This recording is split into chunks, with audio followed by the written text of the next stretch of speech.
देवेंद्र फडणवीस यांची आता उद्धव ठाकरे यांच्यासोबत भेट झालेली आहे। अधिवेशन सध्या राज्याचं सुरू आहे आणि अशातच आता अनेक जे नेते असतात, जे मंत्री असतात त्यांची भेट होत असते। मात्र आता पुन्हा आजी माजी मुख्यमंत्र्यांची ही भेट होती।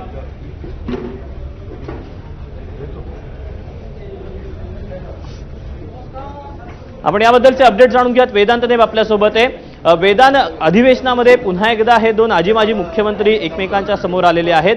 काय नेमका संवाद घडला दोघांमध्ये? नक्कीच आपण बघतो सभागृहामध्ये एकमेकांसमोर असतात आणि जेव्हा अधिवेशन सुरू असतं तेव्हा सभागृहाबाहेर सुद्धा उद्धव ठाकरे आणि देवेंद्र फडणवीस यांची भेट होत असते। आणि आता सुद्धा आपण बघतोय विधान परिषदेत उद्धव ठाकरे जात असताना, सभागृहामध्ये जात असताना समोरून जेव्हा मुख्यमंत्री देवेंद्र फडणवीस आले तेव्हा एकमेकांमध्ये त्यांनी हस्तांदोलन केलं, एकमेकांना विचारपूस केली आणि त्यानंतर पुढे उद्धव ठाकरे हे विधान परिषदेमध्ये गेले। याआधी सुद्धा आपण बघतो जेव्हा सभागृह सुरू असतं किंवा मग सभागृहाच्या बाहेर सुद्धा अधिवेशनामध्ये अशा प्रकारच्या भेटीगाठी आपण पाहिलेल्या आहेत।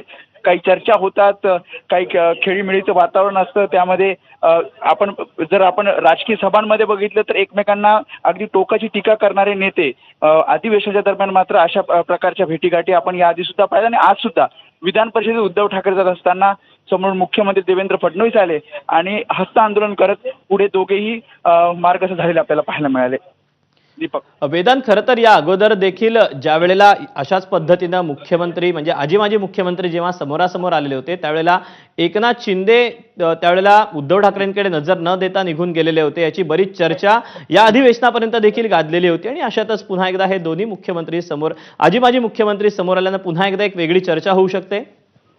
नक्कीच, ज्या प्रकारे आपण मी जसं आधी सांगितलं की विधान परिषदेत जेव्हा उद्धव ठाकरे जात होते आणि जेव्हा कॉरिडॉरमध्ये जेव्हा सभागृहाच्या आतमध्ये जात असताना समोरून जेव्हा देवेंद्र फडणवीस आले तेव्हा एकमेकांची विचारपूस केली, हस्तांदोलन केलं आणि काहीशी थोडीशी 1-2 मिनिटाची चर्चा झाली आणि त्यानंतर मग उद्धव ठाकरे सभागृहामध्ये गेले आणि पुढे मुख्यमंत्री देवेंद्र फडणवीस सुद्धा मार्ग झाले। सभागृहामध्ये किंवा मग सभागृहाच्या बाहेर सुद्धा